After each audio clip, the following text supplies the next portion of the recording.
할렐루야. 할렐루야. 계속해서 룻기를 말씀을 나누고 있는데요. 여러분, 성경에 보면요, 아름다운 여인들이 많습니다. 그렇죠? 성경에서 제일 처음 아름다운 여인으로 꼽혀서 나온 여인이 누가 있어요? 사라. 사라가 얼마나 예쁜지 그 당시에 가장 큰 나라, 가장 잘 사는 나라, 가장 번영한 나라 이집트에 갔는데 이집트의 사람들이 그 나이 많은 사라를 보고 사람들이 다들 죄송합니다 이렇게 표현해서 이렇게 그냥 야, 왜 이렇게 이쁜 여자? 결국은 누구에게까지 들어갔어요? 이집트의 파라오 왕한테까지 가서 졸지에 이집트의 여왕이 될 뻔했습니다. 그 정도로 아름다워요. 근데 사람만 아름다운 줄 알았더니 또 누구도 아름다웠어요? 아들 이삭의 아내 리브가 너무너무 예뻤어요. 그래서 성경에 이삭을 보고 아립답더라 이렇게 나와요. 아립답다고. 여기에 아립답다는 말 많이 들어보셨죠? 그 성경에 이렇게 기록되어 있기까지 그렇습니다. 또 아름다운 여인이 누가 있어요? 그 집안이 우월한 유전자. 아니 아버지 유전자도 그렇지만 며느리들이 그렇다니까요. 그죠? 또 며느리 또 누가 들어왔어요? 라헬이 들어왔는데 라헬도 아름다웠다고 나옵니다. 그러니까 이 구약에 특히 예전에는요 아름답다는 정말 이 여인이 아름다운 표현이 분명히 써 있어요. 누가 또 아름다웠을까요? 에스더 왕후가 아름다웠다고 나와요. 오늘 그리고 창세기, 출애굽기, 레위기 쭉 나오고 모세오경이 나오고서 사사기 그 다음에 뭐예요? 룻기. 여자의 이름으로는 아예 성경의 이름이 룻기야. 이 모함 여인 룻은 이뻤을까요? 어떻게 생각하세요, 여러분? 짐작하기로는 예뻤을 것 같죠. 근데 룻기에 어디를 찾아봐도 이 모함 여인 룻이 예쁘게 생겼다는 표현이 없어요. 그러니까 무슨 얘기예요? 룻은 예뻤다 안 예뻤다? 몰라요. 몰라요. 그런데 보아스라는 그 정말 능력 있고 유력한 사람이 그것도 욕을 먹어서까지 저 이방 여자 이스라엘의 회중에 여호와의 총회에 들어갈 수 없는 그러한 모압족 속에 철천지 원수 같은 사람들의 손가락질을 받을 수 있는 우상을 섬겼던 그런 모함 여자가 그래도 보아스 정도 되는 사람의 유력한 사람의 아내가 될 수 있으려면 인물이 좀 있어야 될 거 아니에요. 그죠? 근데 성경은 있다 없다? 없어요. 이뻤다는 말씀이 없어요. 제가 여러분들에게 단체톡으로 보내드렸던 룻 영화 보셨나요? 너무너무 재밌어. 너무너무. 성경에 나와 있진 않지만 성경에 나와 있는 그 당시의 시대적인 상황과 여러 가지들을 다 고려해가지고 영화를 만들었는데 1962년인가 만든 영화인데 너무 재밌어요. 안 보신 분들은 꼭 한번 다시 보시기 바랍니다. 자, 그러면 보아스가 룻의 인물에 반해서 룻을 아내로 맞았을까요? 그게 아니에요, 여러분. 오늘 말씀에 이 보아스가 룻을 정말 자기가 기업 물을 자의 순서에도 그 앞순위에 있지도 않음에도 불구하고 이 여인을 자신의 아내로 맞이하는 자기가 기업 물을 자가 된 그 이유가 오늘 말씀에 나옵니다. 근데 여러분 오늘 본문을 읽으면서 1절에서 8절까지 읽으면서 성경을 조금 깊이 있게 읽으시거나 아니면은 전에는 성경을 깊이 있게 읽지 않았는데 오늘 목사님이 읽어주신 본문의 말씀을 읽고 이게 뭐지? 라고 당혹스러워 하시는 분들 있을 겁니다. 자막이 있어야 돼서 죄송합니다. 자, 오늘 1장부터 8절까지 나온 말씀을 보니까 어떤 내용이에요? 그 어머니 시어머니 나오미가 그 딸에게 이르기를 너를 위하여 안식할 곳을 구하여 너를 복되게 너를 복되게 해야 되지 않겠느냐라고 너무너무 그 나오미가 자기 며느리 룻을 사랑하고 복주기를 원해요. 그러면서 한다는 이야기가 무엇이냐면 타작마당이 있는 밤에 너가 가서 보아스가 눕는 그 야외에 그 이불에 눕는 자리에 가서 그 이불 속으로 들어가. 그런 소리를 하는 거예요. 아니 여러분, 아무리 내 며느리가 외간 남자가 됐다고 그래도, 저기 과부가 됐다고 그래도 어쨌든 외간 남자 아니에요. 외간 남자의 이불 속으로 들어가. 이게 여러분 납득이 됩니까? 여러분이라면 그렇게 하실 수 있겠어요? 그러니까 이런 회개한, 아무리 이 나옴이라는 시어머니가 어떻게 마지막에 자기 인생 팔자 한번 고쳐, 며느리 하나 갖다가 팔아 고쳐보려고 별 회개한 걸 다 시키는구나. 그런데 또 어때요? 이 며느리는 그 시어머니 나오미의 말을 아주 순종해요. 왜 그래요? 나오미와 룻은 아주 깊은 신뢰관계가 있어요. 신앙의 신뢰도 있고 인간적인 신뢰도 있습니다. 자, 그런데요, 우리가 거기까지 8절까지 읽으면은 참 회개하다 이럴 수 있는데요, 오늘 우리가 본문의 내용을 좀 더 잘 이해하기 위해서 이스라엘의 아버지 하나님께서 주신 율법으로 주신 제도 하나를 머릿속에 기억하고 있어야 돼요. 고엘이라는 제도예요. 고엘. 예전에 한번 제가 설교했었어요. 자, 이 고엘이라는 말이 무엇이냐? 히브리 말로 구속자, 대속자, 되찾는 자, 이런 말을 가지고 있어요. 기업을 무르는 자가 되는 것, 그런 제도를 고엘이라고 합니다. 이 고엘은요, 무슨 뜻을 가지고 있냐? 물른다는 뜻을 가지고, 기본적으로 무른다. 자, 무른다, 되찾다, 회속하다. 무른다는 게 무슨 말이냐면, 이건 장기 두죠. 장기 딱 두고 상대방이 장이야 하고 딱 외통수에 걸렸어. 그러면은 앞에 있는 사람이 아니 나 죽었어 이래요? 한 번만 물러줘 이러잖아요. 물러줘 이런단 말이에요. 그렇죠? 아, 물건을 하나 샀는데 물건이 문제가 있어. 그럼 여러분 뭐예요? 리턴하잖아요. 리턴하는 게 뭐예요? 무르는 거예요. 무르는 거예요. 바로 이 무르는 것을 고엘이라고 말합니다. 그리고 개역 한글에 오늘 개역 개정 성경 말고요, 여기에서는 이 고엘이라는 것은 어떤 사람이 할 수 있냐면 나와 가까운, 그것을 무르기 위해서 가까운 친족이 하는 것이에요. 남이 하는 것이 아니라 친족이 하는 거예요. 그래서 이 물러주는데 여기는 무슨 의미, 이 고엘에는 무슨 의미가 담긴 걸 리디머라는 뜻이 가지고 있어요. 여러분, 구속자, 리디머 들어봤죠? 리디머. 내가 그걸 대신 물러주는 거예요. 우리는 사망으로 인해서 죽을 수밖에 없는 우리들의 죽음을 누가 물러주셨어요? 예수님께서. 그죠? 아무나예요. 예수님이 나한테 나보다 친족보다 더 하신 분이시잖아요. 그분이 우리를 죄와 사망을 물러주셨잖아요. 고엘을 해주신 거예요, 여러분. 자, 이 고엘에 대해서 좀 더 이해하기 쉽게 제가 설명을 드릴게요. 레위기 25장 23절에서 28절까지의 말씀에 이 고엘에 대해서 설명하는 말씀이 나오는데, 자 보세요. 23절에 토지를 영구히 팔지 말 것은 토지는 다 내 것임이니라 이렇게 말해요. 여러분, 이 온 우주 만물, 이 온 지구상에 있는 땅들은 다 누구 거예요? 내가 토지 증서를 가지고 있어도, 집문서 가지고 있어도 그 땅 누구 거예요? 하나님의 거예요. 땅은 전부 다 하나님의 겁니다. 왜 그래요? 여러분 죽으면 그 땅 여러분 거예요? 아니에요. 이 모든 땅은 다 아버지 하나님의 것입니다. 그래서 오늘 토지를 영구히 팔지 말라고 그래요. 하나님께서 주신 땅을 사람한테 값주고 파는 게 아니에요. 원래 이스라엘 백성들은 다 내 것이기 때문에, 하나님이 것이기 때문에. 너희는 거류민이요, 너희는 이 땅에 사는 나그네일 뿐이에요. 동거하는 자로, 하나님과 동거하는 자로 나와 함께 있느니라 이렇게 말하고 있어요. 우리는 아버지 하나님께서 주신 땅을, 하나님께서 주신 땅을 파는 게 아니라 거기에서 하나님과 동행하면서 살아가는 자예요. 자, 그런데 24절에 말합니다.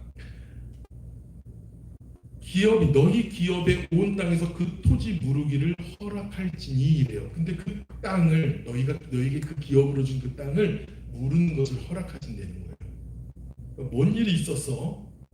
25절에 만일 내 형제가 가난하여 그 기업 중에 얼마를 팔았으면, 너무너무 가난하고 힘들어서 하나님께서 주신 그 땅을 판 거예요. 남한테 먹고 살아야 되니까, 굶어 죽을 수 없으니까. 그렇게 팔았으면 그에게 가까운 기업물을 짜와서 그의 형제에 판 것을 물을 것이라는 거예요.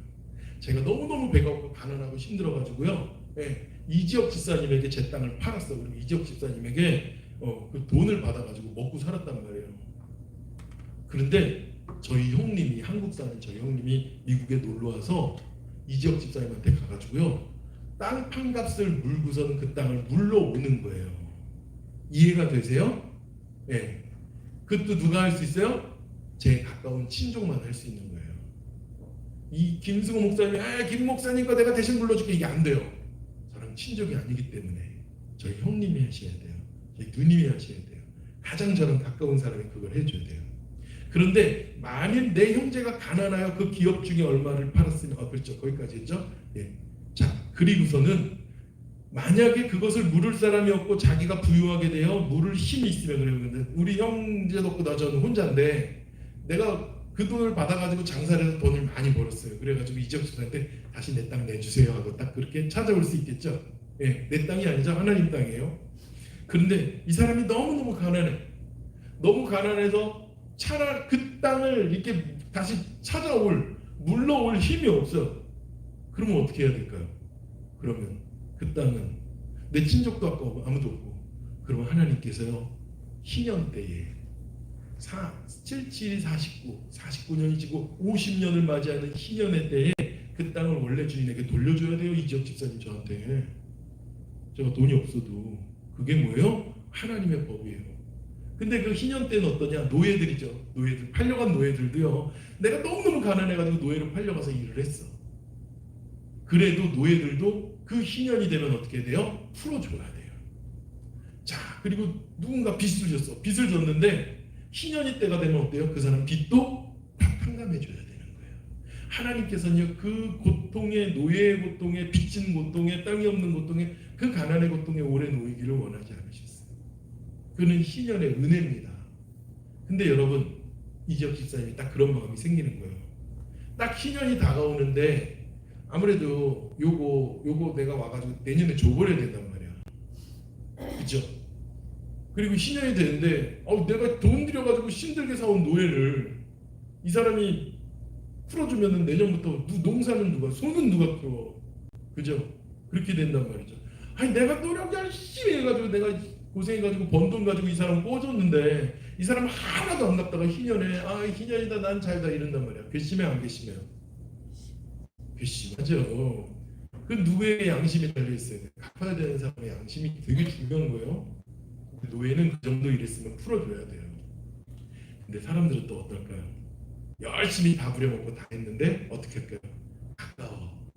그래서 그 노예를 희년이 되기 전에 어때요? 다른 사람에게 팔아먹어. 그럼 어때요? 나는 희년에 대해서 내년에 풀어줄 의미가 있어요? 없어요? 없어요. 희년이 되기 전에 노예들을 팔아먹는 거예요. 그럼 난 또 돈이 생겨요. 그 사람은 또 그냥 또 그렇게 해요. 땅도 어떨까요? 희년이 되기 전에 땅도 팔아먹어. 그죠? 그런데 그렇게 하기 전에 저희 형님이 와서 내 땅을 사주는 거예요. 물러주는 거예요. 그럼 그 땅은 누구 땅이 될까요? 저희 형님 땅이 될까요?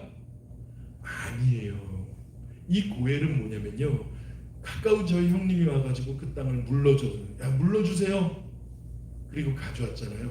돈은 저희 형님이 냈는데 그 땅의 주인은 다시 누가 될까요? 내가 되는 거예요. 이게 고엘이에요. 이게 고엘. 그러면은 그 땅을 사준 우리 형님은 어때요? 돈이 있으니까 땅을 산 거 아니에요. 물릴 수 있는 재력도 있고 능력도 있는 거예요. 근데 재력 능력만 있는 게 아니라 그 땅을 사가지고 자기가 갖는 게 아니라 누구에게 다시 그 땅을 가난해서 팔아먹은 저에게 다시 주니까 무엇도 있어야 되는 거예요? 엄청 착한 거예요. 엄청 인자하고 온유하고 마음이 정말 좋은 사람인 거예요. 그게 바로 고엘이에요. 고엘은 그렇게 해야 되는 거예요. 야, 형남아, 너 이건 내 땅이야. 네가 가졌다는 소유를 주장하지 마. 그게 아니에요. 그래서 이 고엘 제도는요, 고엘, 이 기업을 무르는 것, 그렇게 할 수 있는 사람은 어떤 사람이어야 되냐? 재정적으로도 능력이 많아야 되는 사람이에요. 권력과 힘도 있어야 되는 사람이지만 마음이 온유하고 온순하고 착한 사람이어야 돼요. 왜? 이것은 내 게 아니야. 이걸 갖다 팔 수밖에 없었던 내 친족의 것이야. 마음이 어떤 사람이어야 돼요? 자기의, 이거 내 돈 들어갔는데 아니라 자기를 희생할 줄 아는 사람이 할 수 있는 것이에요. 우리는 우리가 죄로 인해서 죽을 수밖에 없는 사망에 놓여 있는 우리들을 하나님께서 예수 그리스도를 보내셔서 우리를 고엘로 우리를 구속하여 주셨어요. 그리고 예수님께서는 우리의 생명을 이건 넌 내 거야라고 주장하지 않으세요. 온전히 예수님의 생명을 다 내어주시고 그것을 희생으로 다 우리에게 주셨습니다. 그게 고엘이에요. 그게 고엘. 고엘을 할 수 있는 친척, 그 사람들은 경제적 능력도 되고 중요한 건 뭐예요? 희생이 있어요. 자신을. 자, 그리고선 오늘 말씀으로 다시 돌아볼게요. 룻이 가난한 과부가 되어서 룻에게도 자신이란 이 과부라는 이 고통스러운 그런 자녀가 없기 때문에 자신을 고엘로 맞아줄 사람이 필요해요? 안 필요해요? 필요해요. 룻에게도. 여러분 아시는 바처럼 보아스는 룻에게 고엘을 물을 가장 가까운 친족일까요? 아니에요. 그보다 더 가까운 자가 있었어요. 근데 중요한 것은 고엘이라는 것을 아까 얘기했어요. 고엘을 하는 사람은 세상적으로 인간적으로 손해예요, 손해가 아니에요? 손해예요. 내 것을 주고 찾아오는데 찾아온 것이 내 것이 아닌 거가 되는 거예요. 한 가지 얘기를 할게요. 자, 그 기업은 사람에게도 마찬가지입니다. 제가 아니에요. 유다의 예를 들게요. 유다에게는요 3명의 아들들이 있었어요. 첫째 아들의 이름은 엘, 둘째 아들의 이름은 오반, 셋째 아들의 이름은 셀라예요. 근데 이 첫째 아들 엘이라는 자가 하나님 앞에서 정말 악을 많이 행하는 자였습니다. 그래서 하나님께서 그를 죽여버려요. 그러니까 이 엘의 아내된 다말이라는 여인이 하루아침에 뭐가 됐어요? 과부가 됐어요. 자식도 없어요. 이 과부와 고아는요 자기 가지고 있는 몸뚱아리 하나입니다. 그죠? 자신에게 기업이 없어요. 기업은 뭐예요? 자녀가 기업이에요. 자녀가 없어요. 그래서 그 당시에 고엘을 누가 하냐? 가까운 친족이 한다고 그랬잖아요. 그 엘에게 가까운 친족은 누굽니까? 그 동생 오난이에요. 그렇죠? 오난이 그 형님의 기업을 자기가 무르는 거예요. 그래서 형수를 자기가 데리고 사는 거예요. 그래서 형수를 통해서 낳은 아이는 오난의 자식일까요? 형님의 자식일까요?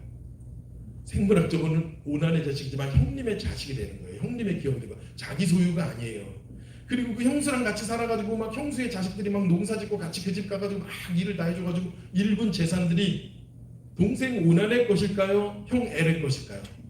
형 엘의 것이에요. 오난의 소유가 아니에요. 그러니까 오난이 그 형수하고 계대온에 의해서 고엘을 맡아야 돼서 형수하고 자는데 형수에게 아이를 낳아줘요? 안 낳아줘요? 일부러 안 낳아줬어요. 그 안에 씨를 넣어줘야 되는데 씨를 안 넣고선 일부러 밖에다가 하는 거예요. 하나님 보시기에 악해요, 안 악해요? 왜 그럴까요? 내가 애써 형수님 자고 형수님 아들 만들어주고 형수님 재산 만들어줘봤자 그 재산이 내 거야, 형 거야? 내 게 아니라 죽은 형과 형수와 자식들의 거예요. 나는 고생만 하는 거예요. 그 집 일까지 다 하고. 가까운 친족인 오난인 동생이 그러는 거예요. 만약에 오난이 형수님하고 그렇게 사는데 형수님이 자녀가 없어. 끝끝내 자녀가 없다. 그러면 그나마 형수님이 살면서 형님하고 가지고 있던 재산이 누구 거가 될까요? 그 오난 거가 되는 거예요. 여러분 재밌죠? 왜 그래요? 내가 형수의 자녀를 안 낳아주면 오히려 형수와 형님의 재산이 내 거가 된다니까. 그런데 형수님의 아들을 낳아주면은 그 아들과 모든 재산이 내 거가 안 되는 거예요.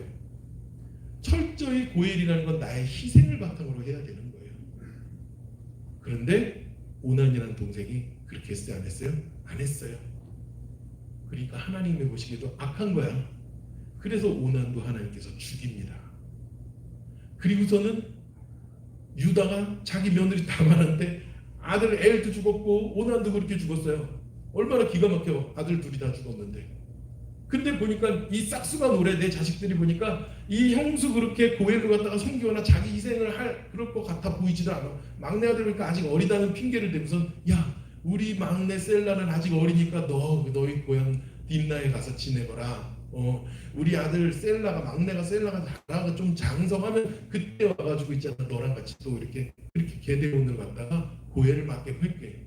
그래서는 이 며느리 다말이 고향 딥나라 왔는데 시아버지가 불러요 안 불러요? 시아버지 유다가 며느리를 부르질 않는 거예요. 왜? 셋째 아들 셀라도 죽을까봐. 셀라도 그 어린애가 커가지고 뭐야 추가 자기 형수 그거 다 채워든지고 다 해줘봤자 누구 거예요? 형수 거대. 철저한 희생을 바탕으로 해야 되는데 희생을 가질 수가 없으니까. 그래서 그 시아버지가 유다가 하도 안 오니까 하루는 유다가 양털 깎는 그런 때에 계절이 와가지고 양털을 깎으러 양무리를 몰고서 뒷나라는 지역에 딱 갔는데 그 길가에 어떤 여인이 연장을 하고서는 몸 파는 여자가 있어요. 그 유다의 아내도 죽어가지고 유다가 여자가 누가니까 그 길거리 창녀하고 잠을 잤잖아요. 근데 창녀가 누구예요? 며느리 다말이에요. 다말이 자기가 기업물을 짜가 끝끝내 없고 죽게 생겼으니까 창녀로 변장을 하고서는 그 시아버지를 맞이한 거예요. 근데 그 다말도 어때요? 예수 그리스도의 족보에 나와요. 이 모함 여인 룻도 예수님의 족보에 나와요. 어떤 분이 그러시더라고요.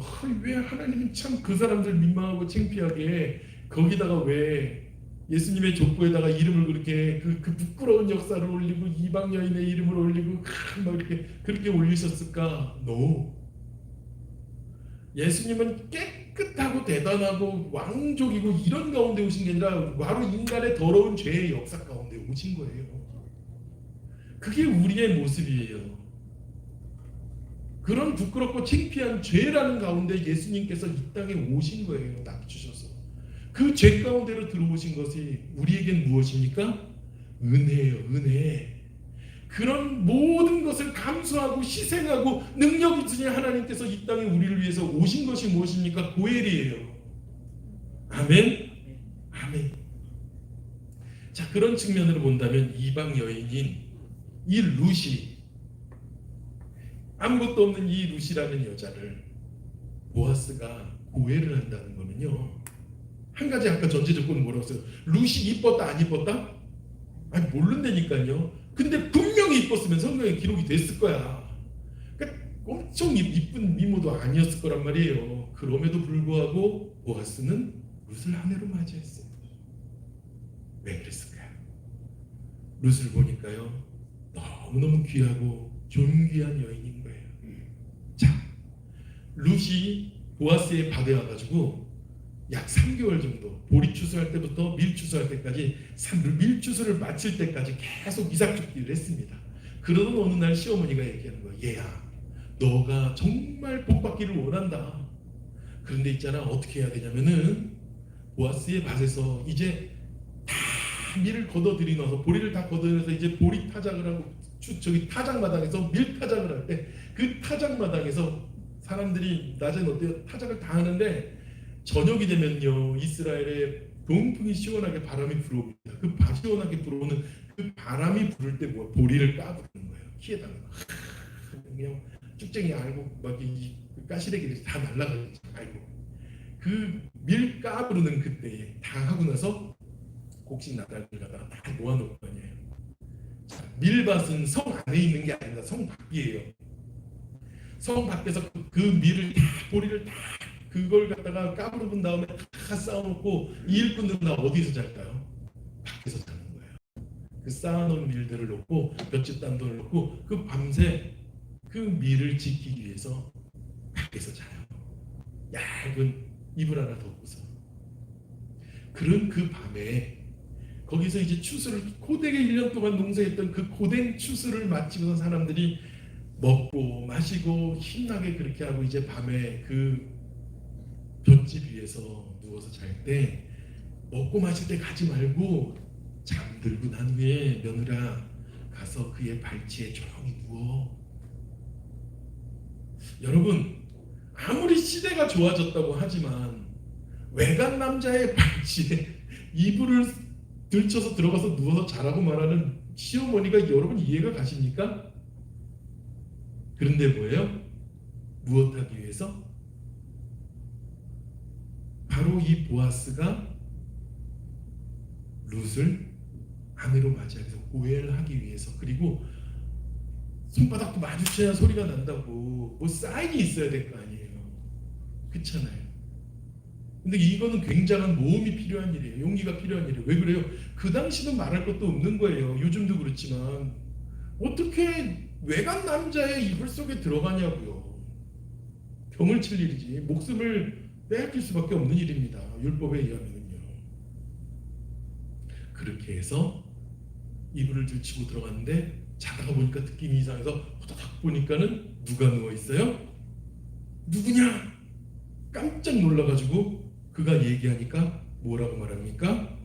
당신의 여종입니다. 나는 당신의 여종 루시오니 당신의 옷자락을 펴 당신의 여종을 덮으소서 그래요. 자, 지난주에 말씀드렸어요. 보아스가 룻을 처음 봤을 때 뭐라고 축복했다고요? 여호와의 날개 아래 보호하심을 받으러 온 여인이여, 너에게 그리스도 여호와의 축복이 있을지어다 하고 축복했다고 했잖아요. 여호와의 날개 아래 보호 아래 들어온. 그러면서 오늘 룻은 뭐라고요? 당신의 날개로 나를 덮어달라는 거예요. 우리는 예수 그리스도 아버지 하나님, 전능하신 아버지 하나님의 날개 아래 덮여있는 우리들입니다. 마치 독수리가 자기 새끼를 날개 아래 품는 듯이, 안전하게 품는 듯이 하나님께서 그 날개로 우리를 품으십니다. 보아스가 룻에 대하여 내가 너를 그렇게 덮고 너를 품어주기를 원한다고 룻이 보아스에게 요청을 합니다. 그러니까 보아스가 어떻게 대답을 해요? 보세요. 보아스하고 룻하고 지금 몇 개월 동안 보고 지낸 거예요? 3개월 동안 보고 지낸 거예요. 3개월 동안 룻을 딱 지켜보니까 이 여인이 어떤 여인인지 알겠어요? 모르겠어요? 알겠는 거지. 10절에 말합니다. 그가 이르되 내 딸아 여호와께서 내게 복 주시기를 원하노라. 자, 여기서 말하는 내 딸아는 너 나보다 한참 어리니까 딸뻘이야, 그 얘기가 아니에요. 예수님께서 혈병 여인이 예수님을 옷자락을 딱 붙잡았을 때 그 여인에게 뭐라고 그랬어요? 뭐라고 그랬어요? 예수님이 몇 살인데, 대봐야 33살밖에 안 되신 나이인데 혈류병을 수십 년 앓았던 여인이 더 나이가 많을 거라고요. 뭐예요? 그것은요, 사랑스러운 표현이에요. 애정의 표현이에요. 보아스가 내 딸아 여호와께서 내게 복 주시기를 원하노라 그렇게 들었는데, 이게 뭐 하는 짓이요? 참 미쳤네. 아이고 참 이거 보통이 아닌데, 그렇게 얘기하는 게 아니라 여호와께서 내게 복 주시기를 원하노라. 내가 가난하건 부하건 젊은 자를 따르지 아니하였으니 내가 베푸니 내가 처음보다 나중에 더하도다 그래요. 참, 내가 봤어. 너가 인애를 베푸는 것을. 자, 인애가 지난번에 말씀드렸습니다. 히브리어로 뭐예요? 하나님의 은혜, 하나님의 자비, 하나님의 인애, 헤세드. 내가 그 인애를 봤어 너에게. 그 인애가 처음과 끝이, 오히려 끝이 더해. 그리고 11절에 말합니다. 그리고 내가 이제 내 딸아 두려워하지 말라. 내가 내 말대로 내게 다 행하리니. 참, 내가 네 말대로 너한테 다 행할 거야. 뭐라고 그랬냐면요, 옷으로 나를 덮으소서라고 말했을 뿐 아니라 당신이 나의 기업물을 자니이다 라고 얘기했거든요. 당신이 바로 나의 기업물을 고해를 할 자입니다. 그거에 대해서 얘기하는 거야. 내가 네 말대로 다 행하리니 네가 현숙한 여자인 줄을 나의 성읍 백성이 다 아느니라. 아멘. 아니, 외간 남자 이불을 들추고 들어갔던 여자가 현숙해요? 이해가 안 가죠. 그런데 그거는 시어머니가 담대하도록 시켰지만, 모험을 걸고 시켰지만, 이미 3개월 동안 이 베들레헴 성의 모든 사람들은 이방 모함 여인이지만, 우상을 섬겼었던 여인이지만, 철천지 원수의 족속의 여인이지만, 그 여인이 현숙한 여자인지를 모든 사람들이 다 알았다는 거예요. 보세요. 그러면서 보세요. 보아스가 그러면 선뜻 그래요. 나랑 삽시다. 내가 당신의 고엘이 되어주겠어. 딱 이러면 얼마나 멋지고 딱 여기서 끝나겠습니까? 짜잔. 근데 하는 얘기가 뭐라 그럽니까? 나보다 더 가까운 친족이 있다고 얘기를 합니다. 나보다 먼저 더 고해를 실행할 수 있는 사람이 있다고 얘기를 해요. 자, 보세요. 여기서 한 가지 생각할게요. 자, 보아스도 알고 있는데 나오미는 몰랐을까요? 나오미는 보아스보다도 더 유력한, 더 친족으로서 더 가깝게 이 고해를 행할 수 있는 친족 관계에 있는 사람이 있다는 걸 알고 있습니다. 그런데도 나오미는 보아스의 이불 속에 들어가게 한 것이에요. 왜 그랬을까요? 왜 그랬을까요? 짐작해 보세요. 왜 그랬을까요? 요한아, 짐작해봐. 왜 그랬을까? 거기서 울지 말고. 여러분 보세요. 내가 이 마을에서 다 지내고 봤더니 누가 제일 괜찮은 거예요? 보아스가 제일 괜찮은 거예요. 보아스는 고해를 할 수 있는 경제적인 능력도 있고 힘도 있어요. 깁보르 하일이라고 해서 깁보르 하일, 유력한 자. 근데 물론 다른 친족 중에도 유력한 사람이 있겠지만 그 사람은 도덕적으로도 그리고 삶에 그런 인자와 자비와 희생 정신이 온전히 있어야지 고해를 하는 거예요. 제가 말씀드렸습니다. 무조건 친족하고 가깝다고 다 고해를 하는 게 아니라 내가 이거 고해를 싫으면은요, 누구처럼? 엘의 동생 오난처럼 그럴 수 있어요. 그래서 어떻게 해서든지 이 보아스를 만나게 하려고 나오미는 모험을 건 것이에요. 나오미는 담대하게 그것을 그 며느리 룻에게 요청을 한 거예요. 룻은 또 어땠을까요? 자기가 3개월 지내보니까 시어머니 하는 말이 맞아요. 뭐예요? 모험이에요, 모험. 그 일을 실행하는 데 그냥 담대함이 정말 필요했어요. 여러분, 신앙생활은 어떨까요? 우리의 믿음은 어떨까요? 아니 그냥 잔잔히 조용히 이렇게 그냥 편하게 이렇게 생활해 나가요. 안 그래요. 우리의 믿음도요, 때로는 담대한 믿음의 결단이 있어야 돼요. 우리가 정말 신앙의 모험심을 가지고 덜며들고 달겨드는 그러한 일들이 우리에게 있어야 되는 것입니다. 제가 말씀드렸잖아요. 아니 룻이 정말 미모가 뛰어나가지고 그렇게 하는 것이에요? 아니라니까요. 그 여인은 현숙한 여인이에요. 믿음도 현숙하고 진실하고 성실한 여인이고 신실한 여인이었습니다. 그것뿐만 아니라 담대한 믿음을 가지고 있고 그리고 믿음의 도전에 두려움이 없는 여인이었습니다. 생각해 보세요. 만약에 룻에게 이런 믿음의 담대함이 없었다면 곤두박질 쳤던 인생이 이렇게 송두리째 바뀔 수가 있었을까요? 없었을까요? 없어요, 여러분. 룻이란 여인은 담대하고 결단력 있는 여인이었어요. 반면에 보아스는 어떻습니까? 인자하고 선한 사람이에요. 그래서 유력한 유력한 것이 아니라 가까운 친족에게 날이 밝자마자 가가지고 뭐 됩니까? 그러면서 끝까지 뭐예요? 이 룻을 지켜주려고 여기서 해 뜰 때까지 여기 있다가 한밤중에 거기서 떠나가지고 성문 열어달라고 집에 가겠다고 그러면 어떡해요? 난리나요. 동네 다 알아요. 날 밝을 때까지 기다려 있겠다가 그리고 거기서 가게 하는데 그냥 간 것도 아니에요. 거기서 있었던 곡식을 6대나 퍼가지고 이렇게 채워서 보내줍니다. 약속을 주는 거예요. 약속을. 내가 당신 반드시 고해를 하는데 이건 내 증표야 라고 주는 거예요. 하나님께서도 우리의 인생에 고해의 증표를 우리에게 주십니다. 여러분, 그 증표가 사소하다고 생각하면 안 돼요. 예전에 그런 일이 있었는데 내 인생에 조그만 일이야가 아니에요.